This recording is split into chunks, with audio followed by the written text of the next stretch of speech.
Hello everyone, welcome to current affair non stop. जैसा कि आप सभी को पता है आज 9 जुलाई है। तो 9 जुलाई के जितने भी इम्पोर्टेंट क्वेश्चन है वो सारे हम इस वीडियो में कवर करेंगे। और किसके साथ करेंगे? ट्रिक्स के साथ। किसके साथ करेंगे? ट्रिक्स के साथ। ट्रिक्स के साथ करने का क्या बेनिफिट होता है? अगर आपको ट्रिक समझ में आ गई फिर आप क्वेश्चंस को लाइफ टाइम के लिए नहीं भूल सकते। और इसलिए आपको इस चीज़ का एडवांटेज एग्जाम में मिलता ही मिलता है। ठीक है, तो दूसरा ऐसा चैनल यूट्यूब पर आपको नहीं मिलेगा जो डेली करंट अफेयर्स को ट्रिक्स के साथ करवाए। तो अगर आप नए हैं इस चैनल पर तो सब्सक्राइब कर लेना। तो चलिए बिना देरी के स्टार्ट करते हैं। आज का फर्स्ट क्वेश्चन क्या है?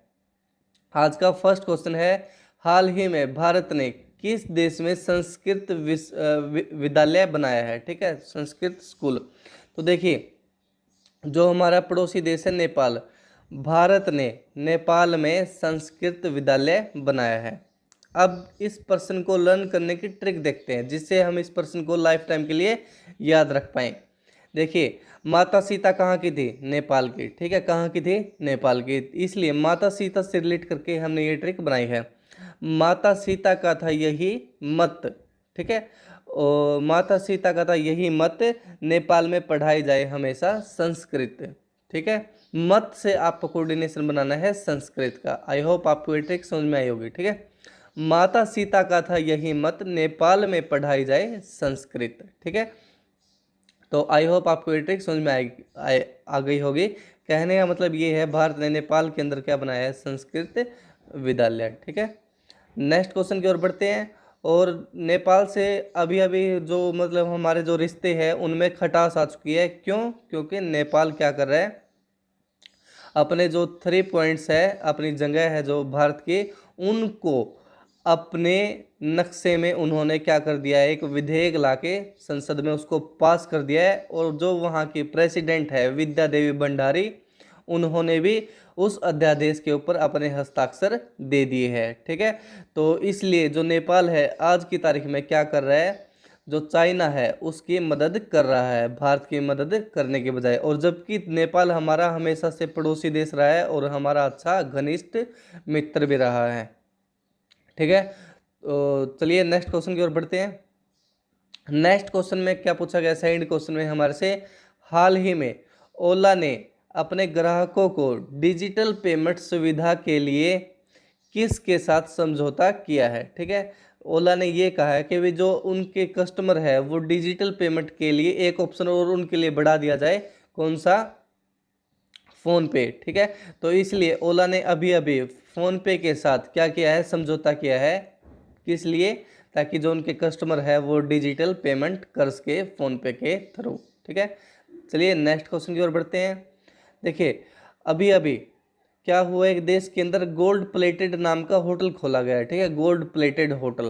तो ये जो गोल्ड प्लेटेड होटल है ये किस देश के अंदर खोला गया? एक देश है वियतनाम। ठीक है, आप सभी ने सुना भी होगा। तो जो ये वियतनाम देश है इसके अंदर दुनिया का पहला गोल्ड प्लेटेड होटल खोला गया है। ठीक है, अब ट्रिक क्या है वो देखते हैं।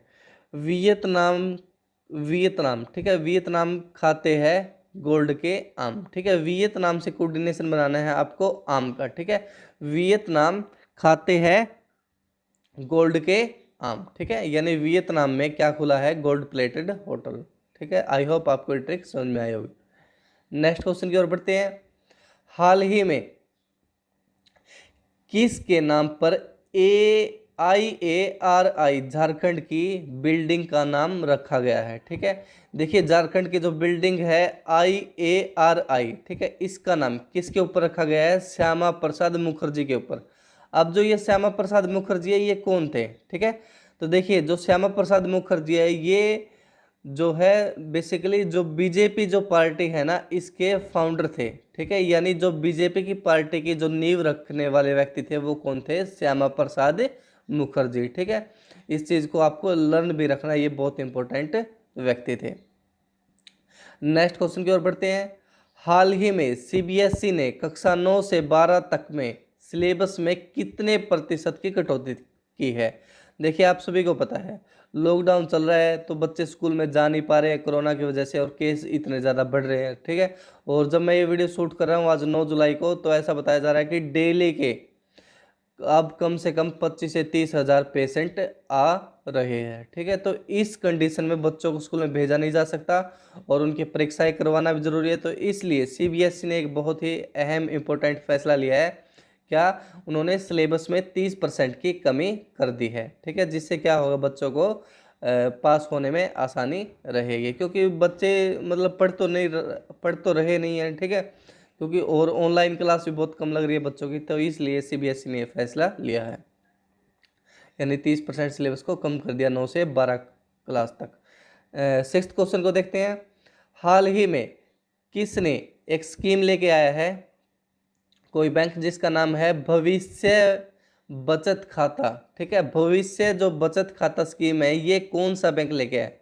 देखिए, जो फिनो पेमेंट बैंक है ये लेके आया है भविष्य बचत खाता स्कीम। ठीक है, याद रखना आपको ये क्वेश्चन, इंपॉर्टेंट क्वेश्चन है ये। नेक्स्ट क्वेश्चन को देखते हैं।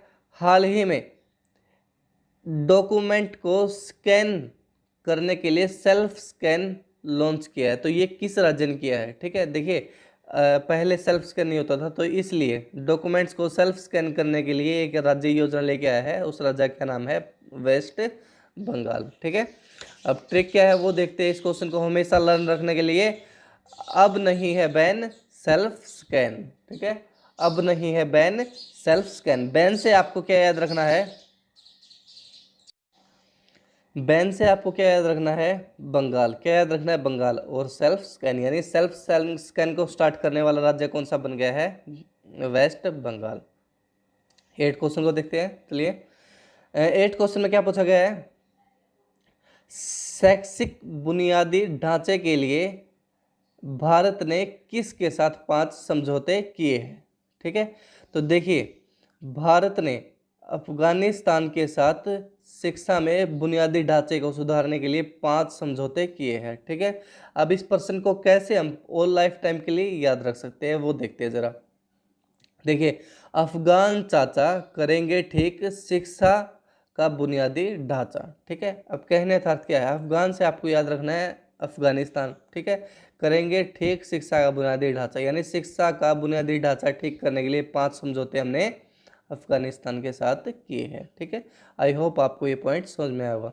नेक्स्ट क्वेश्चन की ओर बढ़ते हैं। 9th क्वेश्चन है हमारा नेक्स्ट, जिसके अंदर क्या पूछा गया है? अभी अभी जो माइक्रोसॉफ्ट कंपनी है उसने युवाओं को डिजिटल कौशल विकसित करने के लिए, प्रदान करने के लिए किसके साथ समझौता किया है? ठीक है, तो माइक्रोसॉफ्ट ने युवाओं को डिजिटल कौशल के लिए जो है एनएसडीसी के साथ समझौता किया है। ठीक है, देखिए, जो एनएसडीसी है उसके साथ माइक्रोसॉफ्ट ने क्या किया है? समझौता। किस लिए? युवाओं को डिजिटल कौशल प्रदान करने के लिए। ठीक है, 10th क्वेश्चन को देखते हैं। देखिए, जो अभी अभी सुरेश आमोनकर नाम के व्यक्ति का कोरोना की वजह से निधन हो गया। ठीक है, और ये कौन थे? ये एक मंत्री थे, हेल्थ मिनिस्टर। ये किस राज्य के हेल्थ मिनिस्टर थे? ठीक है, तो देखिए, जो ये सुरेश आमोनकर जो ये व्यक्ति थे, ये गोवा राज्य के हेल्थ मिनिस्टर थे। तो आप समझ सकते हैं कि जो ये कोरोना है किस तरह से कहर ढा रहा है देश में। ठीक है, और आप सभी को पता भी है कि भारत की जो आबादी है वो कितनी है? 130 करोड़। ये तो आंकड़ों में बताया जा रहा है कि कुछ लोग ये भी कहना है कि 140 करोड़ तक हो सकती है। ठीक है, तो देख सकते हैं कि मतलब कितनी भयंकर ये महामारी हो सकती है। तो मेरी सभी से ये रिक्वेस्ट है कि आप सभी अपना बचाव करके रखिएगा जब तक कोरोना की वैक्सीन नहीं आती। ठीक है, तो इस पर्सन को कैसे हम लाइफ टाइम के लिए याद रख सकते हैं वो देखते हैं। सुरेश ने गोवा में किया कोरोना को फेस यानी सामना। ठीक है, तो क्या कर सकते थे? वो फेस ही किया है उन्होंने। सुरेश जो मंत्री थे हेल्थ मिनिस्टर गोवा के, उन्होंने क्या किया? गोवा में कोरोना को फेस। ठीक है, नेक्स्ट क्वेश्चन की ओर बढ़ते हैं। अर्ल कैमरन जिनका निधन हो गया वो कौन थे? ठीक है, देखिए, जो अर्ल कैमरन है ये कौन थे? बेसिकली एक टीवी एक्टर। ठीक है, अब कैसे इसको लर्न रख सकते हैं और लाइफ टाइम के लिए वो देखते हैं। क्या है ट्रिक? कैमरन एक्टिंग से जीत लेते थे मन। कैमरन से आपको क्या याद रखना है? मन। ठीक है, कैमरन एक्टिंग से जीत लेते थे मन, यानी कैमरन क्या थे? एक टीवी एक्टर। ठीक है, चलिए 12th क्वेश्चन की ओर बढ़ते हैं। देखिए बहुत ही इंपॉर्टेंट क्वेश्चन है ये। और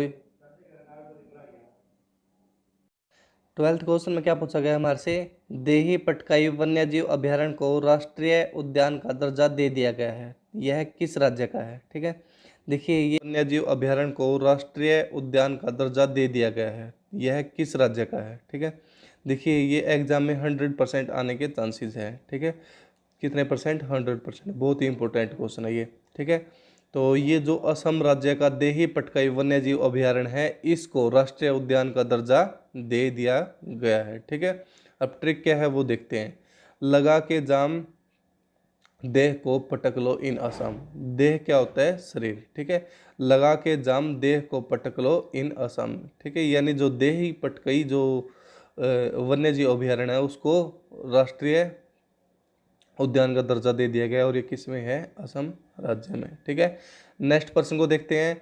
हाल ही में किस राज्य के मुख्यमंत्री ने 4 जंबो कोविड देखभाल केंद्र का शुभारंभ किया है। ठीक है, तो देखिए जो महाराष्ट्र के मुख्यमंत्री है उन्होंने क्या किया है, अभी अभी 4 जंबो कोविड देखभाल केंद्र का शुभारंभ किया है। नेक्स्ट प्रश्न की ओर बढ़ते हैं।